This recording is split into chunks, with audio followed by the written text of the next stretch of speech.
आपण पाहत आहोत SN न्यूज मराठी. लाईक करा, शेअर करा, सबस्क्राईब करा व रहा आमच्या सोबत अपडेट. आज तुम्ही स्वाभिमानी विकास आघाडी स्थापन केली. कोणकोणत्या पक्षासोबत घेऊन तुम्ही आघाडी स्थापन केली? प्रथमतः मी स्वाभिमानी आघाडीचा अर्थ सांगतो. ज्याला मान, सन्मान, अभिमान ही एकत्र घेऊन येणारी आघाडी म्हणजे सर्वसामान्यांची ही आघाडी आहे. BSP आहे, न्यू राष्ट्रीय समाज पार्टी आहे आणि MIM पक्ष आहे, RPI आहे. असे अजून जे येणार आहे, पत्रकार परिषद, अजून रिपब्लिकन सेना सुद्धा आहे. ह्याच्यानंतर अजून सुद्धा ज्याला जे पक्ष येणार आहेत त्यांची सुद्धा ही स्वाभिमानी आघाडी आहे. बाकीच्या पक्षाबरोबर आमची चर्चा ही चालू आहे स्वाभिमानी आघाडीमध्ये येण्यासाठी. स्वाभिमानी आघाडी करत असताना तुमचा आता जिल्हा परिषद पंचायत समितीला काय अजेंडा असणार आहे?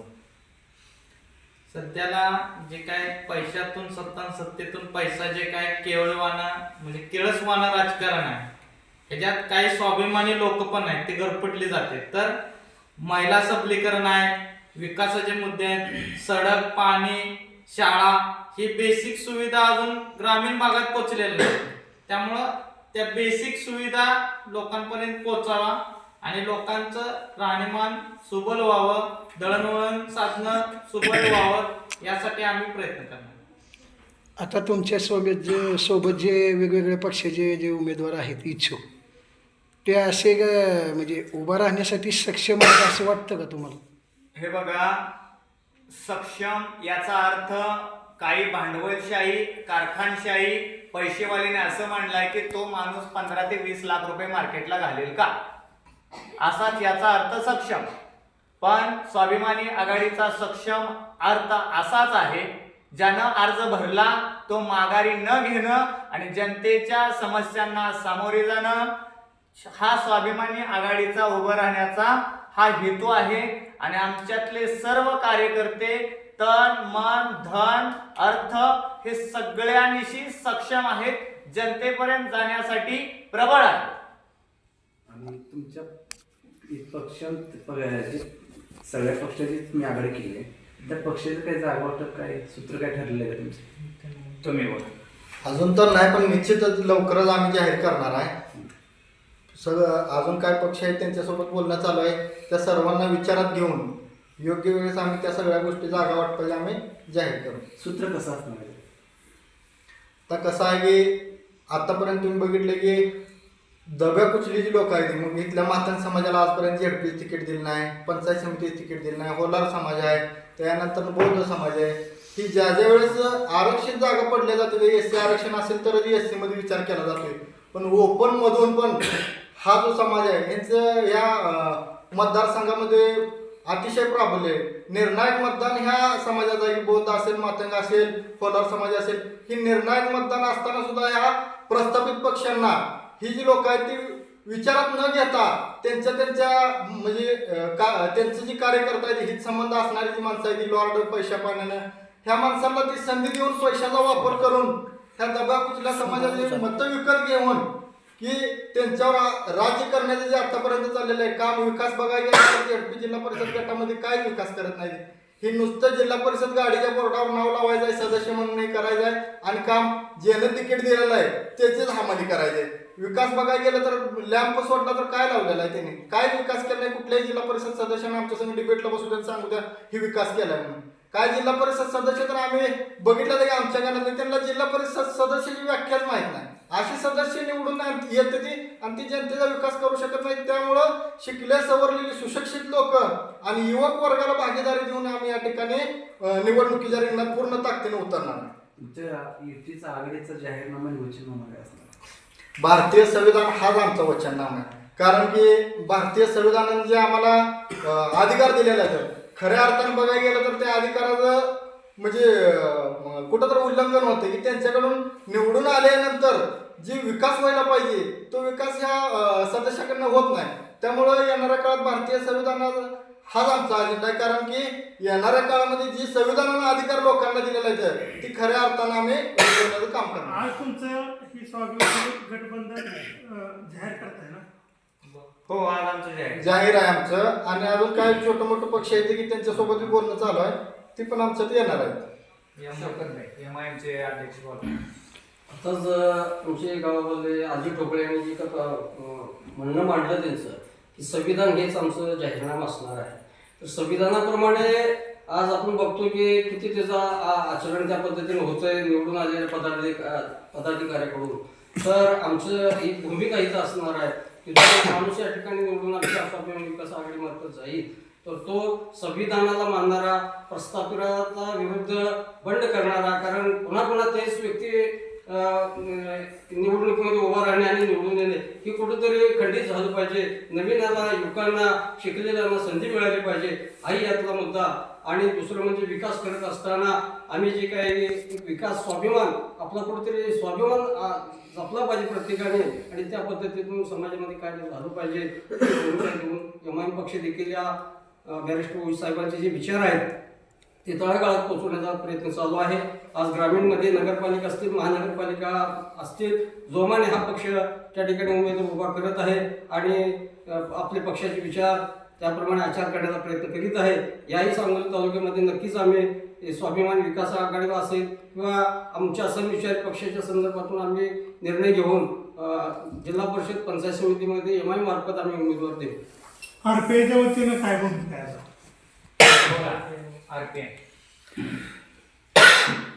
तुमची काल पक्षाची मीटिंग झाली, काय ठरलं? काल वेळापूरला आमची सोलापूर जिल्ह्याची बैठक झाली.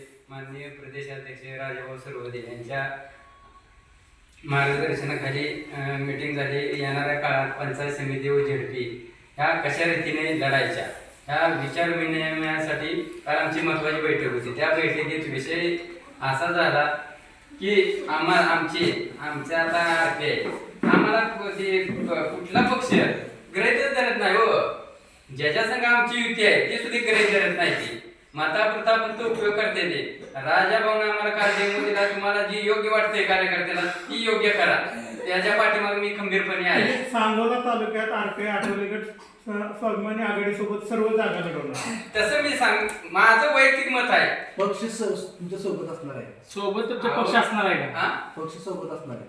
पक्ष साहेब म्हणतील तसं राहणार सोबत. हो जायचं म्हणलं तर साहेबांनी काल डेमो दिला आम्हाला. तुम्हाला जी योग्य वाटतंय त्या पद्धतीने तुम्ही करा. प्रत्येक कार्यकर्त्या तुम्हाला सोयीस्कर वाटतंय, आता मला सोयीस्कर वाटतंय की या आघाडी बरोबर यावं. कुठल्या कार्यकर्त्याला वाटलं कुठं त्याच्या गटात काय इन्व्हॉल्व होईल त्याही पद्धतीने ती करत. ज्याच्या त्याचा मार्ग प्रत्येकाला मोकळा आहे. तालुका पातळीवर तुमची बैठक झाली नाही, तालुका पातळीवर 1-2 दिवसात बैठक आहे. बरं ठीक आहे. सांगोला तालुक्यामध्ये जिल्हा परिषद आणि पंचायत समितीगण सर्व जागा लढणार आहेत का ठराविक?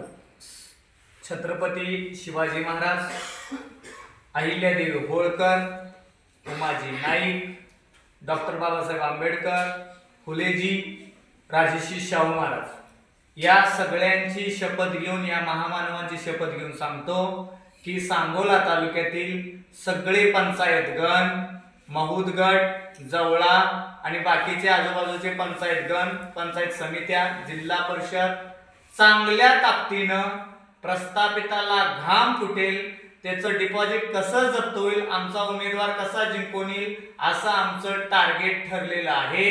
आणि आम्हाला हा पैसा 100% पोच करणारा सामाजिक बांधव आहेत, त्यामुळं काही अडचण नाही. हे प्रस्थापित पक्ष शेकाप काय विचारते तो? शेकाप पक्ष असो, भाजप असो, शिवसेना शिंदे गट असो, उद्धव ठाकरे गट असो, तुम्ही सर्वांना राजकारणात साथ दिलेली, पाठिंबा दिलेला आहे, मिळून राजकारण केलेलं आहे आतापर्यंत.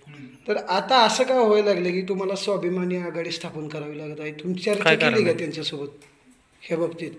हे बघा, आम्ही त्यांच्याशी चर्चा करायला आमची स्वतंत्र पक्ष आहे, बरोबर? स्वतंत्र आमची आघाडी आहे. एखाद्या पक्षाबरोबर त्या आपलं हित, जनतेचं हित जर साधक होत नसेल तर आपण त्या आघाडीला गरीब जनतेला, गरीब समाजाला नेऊन कशासाठी बांधायचं? काल नगरपालिकेला मंत्र्यांचं, ग्रामविकास मंत्र्यांचं हेलिकॉप्टर सांगोला तालुक्यामध्ये धाड धाड धाड धाड धाड करत जात होतं. ते हेलिकॉप्टर जनतेनं आपल्या झाडूनं आपल्या मतदानाच्या या अधिकारानं ते हेलिकॉप्टर सांगोल्याच्या बाहेर माळशिरसला घालवलं.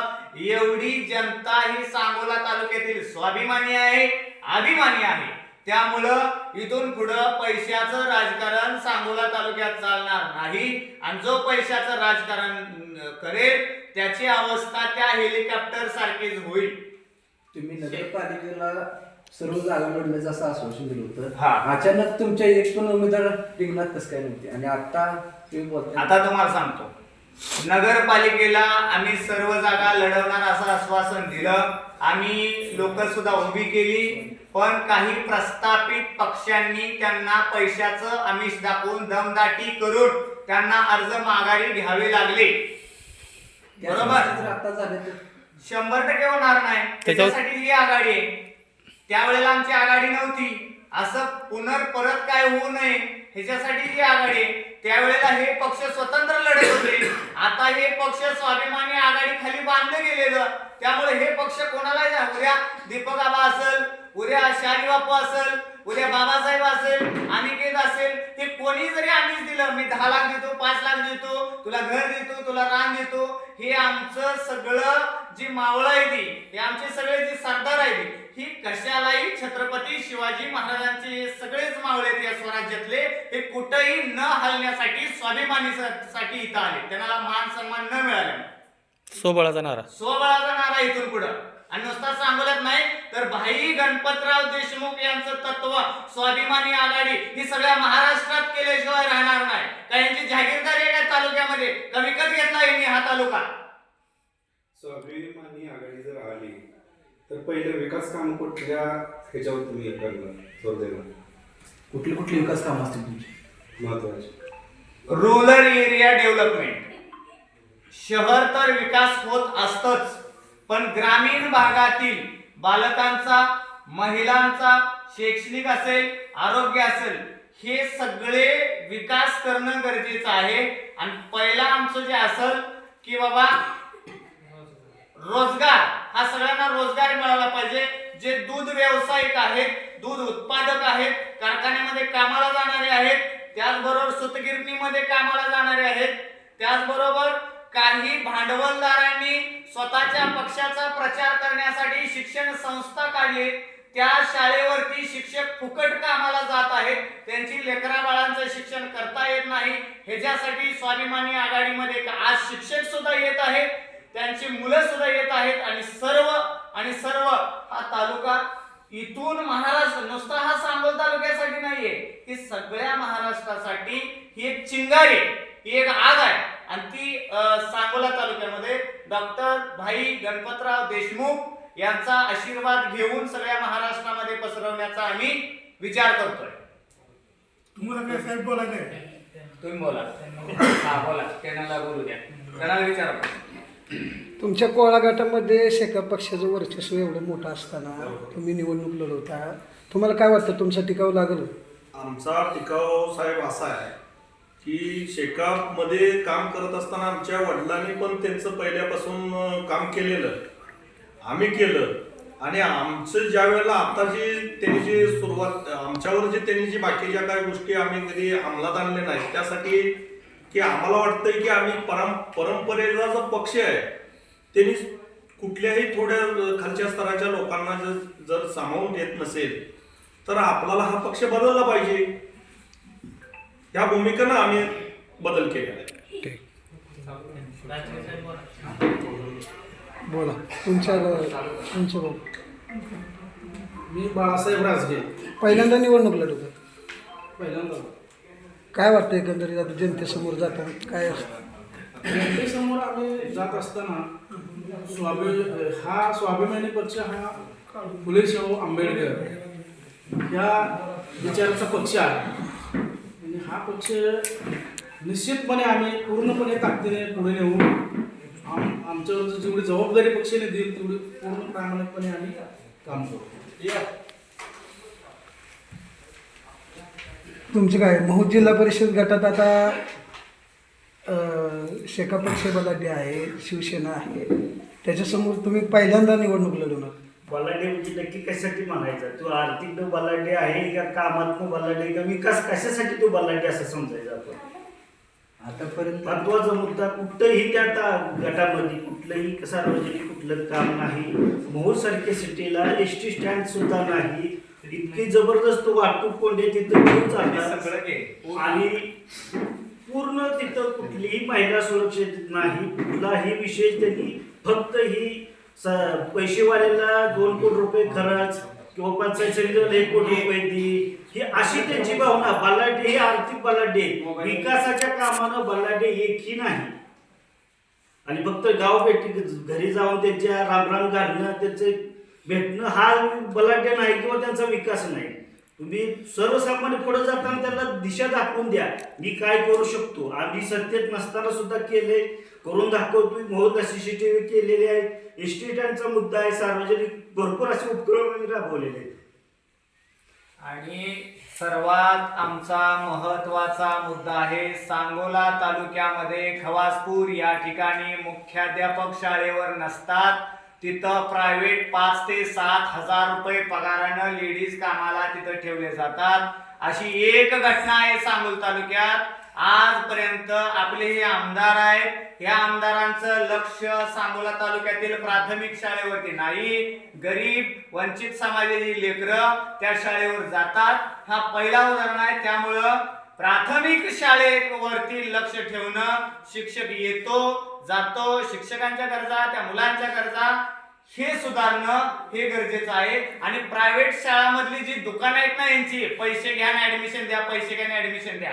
अहो इथं 11वी 12वीला सुद्धा पैसे घेऊन मुलं पास केली जातात बोर्डावर. ही यांची पात्रता, यांच्या शाळेचा निकाल लागत नाही. त्यामुळं गुणवत्ता तालुक्यामध्ये, आर्थिक गुणवत्ता, व्यावसायिक गुणवत्ता, डेव्हलपमेंट गुणवत्ता आणि राजकीय सुद्धा गुणवत्ता. आज राजकारणाची पातळी खालच्या ह्याला घसरलेली आहे. काल बघा कोणाची आई बहीण वगैरे ही ह्याच्यावर वातावरण चाललंय. त्यामुळं ह्या तालुका भाई गणपतराव देशमुख यांच्या तत्वाचा तालुका आहे, शांततेचा तालुका आहे. अशा पद्धतीनं राजकारण, समाजकारण अशाच पद्धतीनं तालुक्यामध्ये चाललं. अजून खासदार साहेब बोला, पाटील तुम्ही बोला. बरं, शेवटचा प्रश्न घेऊ. बोला. शेवटचा प्रश्न घेऊ. आता निवडणूक लढवत असताना तुमचे उमेदवार वेगवेगळ्या गटात उभा राहतील, गणात उभा राहतील. समजा जर प्रस्थापित पक्षाकडून तुमच्या उमेदवारांना सेटलमेंटचं राजकारण जर केलं तुमच्या उमेदवारासोबत चर्चा करून, तर त्या बाबतीत तुम्ही काय हमी द्याल? ऐका, बोलू का मी? बोला. सेटलमेंटचं राजकारण जर केलं तर मागल्या वेळेला भाजप आणि शेकापला कसा सांगोला तालुक्यानं झटका दिला, तसाच स्वाभिमानी आघाडीला झटका बसेल. बरोबर? त्यामुळं स्वाभिमानी आघाडी त्यांचा अभिमान आणि स्वाभिमान कधीच विकत जाणार नाही. आम्ही 100% स्वतःच्या ताकदीवर, ते जर आमच्या सोबत आले, स्वाभिमानीमध्ये शेकाप येतो म्हणलं, स्वाभिमानीमध्ये शिवसेना येतो म्हणले, आबा स्वाभिमानी येतो म्हणले, त्यांना घेऊन आम्ही राजकारण करू, पण त्यांच्यात आम्ही जाणार नाही.